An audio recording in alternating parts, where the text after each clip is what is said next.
This is the one, the game. I don't even feel like anything comes close. Crimson Desert really just has that wow factor, and I mean on so many different levels. Crimson Desert combat is just so different from any other game I've ever played. I know some players feel like the combat is complicated, maybe a bit too complex, but I find it to be extremely intuitive once you know what you're doing. I feel like a lot of AAA titles over the last few years have just dumbed down one of the most major components in a single player open world fantasy game. Crimson Desert is most notable for its giant open world map. The visuals, they're just ridiculously stunning. And this goes for every single region and every biome. But I find it to be such a rare occasion for a video game to check off all the boxes. You know, usually a developer will get one aspect of the game right, but fall short on another. With the sheer beauty that Crimson Desert provides, you would think they didn't invest much in the combat systems. We all know Ghost of Tsushima, Ghost of Yote. A lot of players will say their combat systems are awesome. I believe that to be true, but nothing in comparison to Crimson Desert. And I know I'm gonna get some heat for this, but I just feel like Crimson Desert pound for pound is one of the best games ever. We're looking at our next Skyrim, a game that'll hold its numbers and people will play it for years to come. It really makes me wonder how they were able to accomplish such a feat with a $133 million budget. So many games not even half as good with even larger budgets. But when you start comparing budgets and comparing what Crimson Desert offers its players versus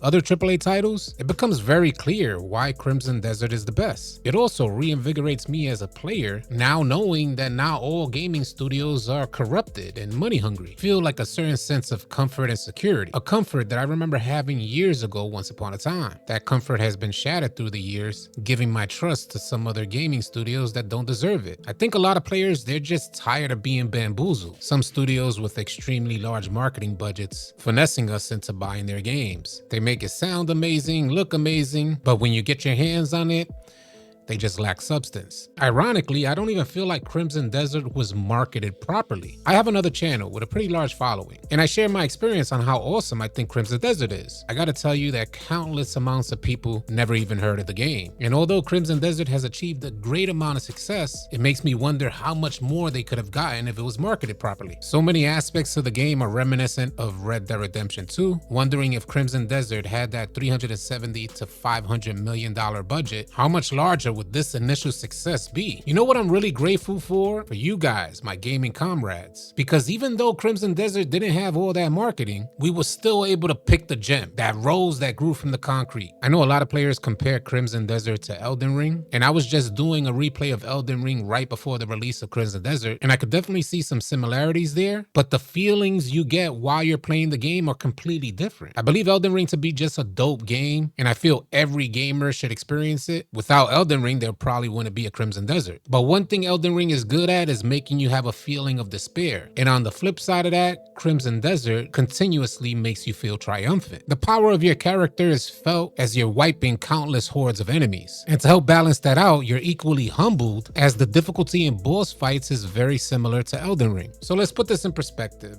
The combat system's flawless, at least in my opinion. You have that meaty combat, you get to feel the weight of your weapons and the impact of your blows. The combinations that you can string together are just second to none. And I've noticed that in some of the most intense combat situations, you get the feeling like bloodthirsty, give me more. Who else wants some? But the beauty of how they balance out that feeling with the exhilarating feeling of exploration, the wonder you get of exploring a new area and finding out new secrets, it just makes you want to cross the entire map and look into every nook and cranny. And also, they spark your intellect with some dope environmental puzzles. All bases covered: adventure, combat, exploration, and puzzles. And they all work together to create a level of immersion that I just haven't felt in years. And that kind of helps us segue into the storyline, because a lot of players feel the storyline isn't up to par. But man, when I tell you, I strongly disagree. The way in which they set up the storyline and how you get your lore is reminiscent of my experience with Horizon Zero Dawn and Horizon Forbidden West. If you want the story, go and get it. Want to learn more about a particular character or area? Continue to explore. And all the secrets, they'll be revealed. There's a ton of story here, and trust me, you just gotta go and find it and you won't be disappointed. If you hear folks saying that the story and lore isn't good, then they just haven't played the game enough. I remember prior to release, folks saying that Crimson Desert may have bit off more than they could chew. This game has everything, something for everyone. And a lot of players felt like there was no way that they could have successfully implemented all these systems. Something gotta give, right?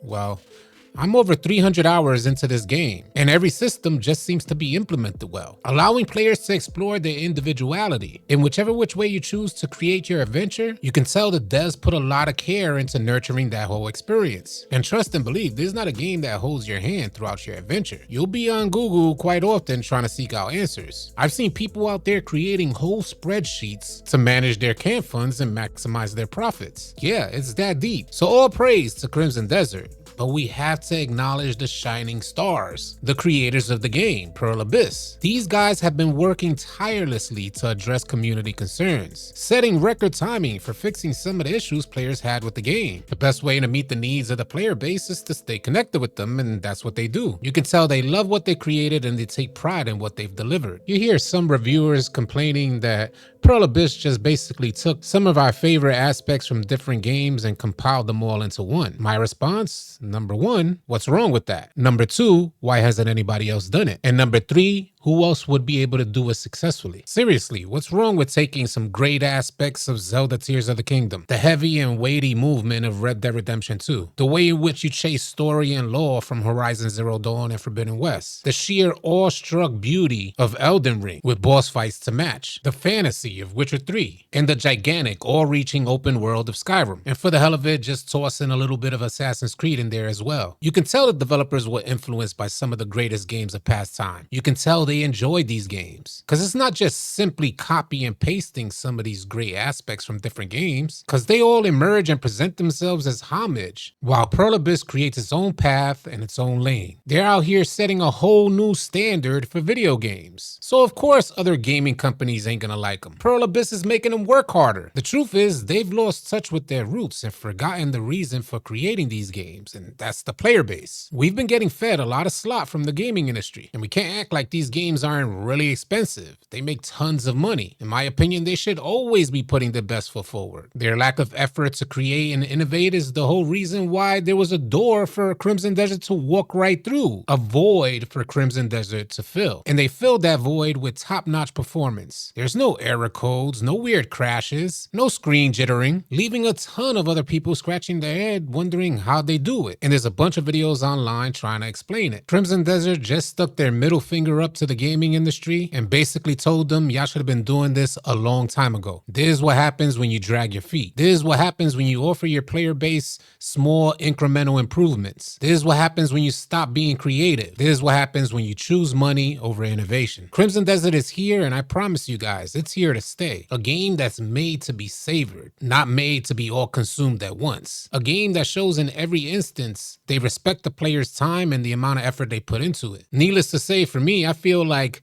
Crimson Desert, Game of the Year, hands down. And I'm curious to see how it holds up against the release of GTA 6. As always, I'm curious to hear your thoughts about this stuff. Share them in the comment section below. If any of you are new here, consider dropping a like and a sub on your way out. I'll catch you guys on the next video.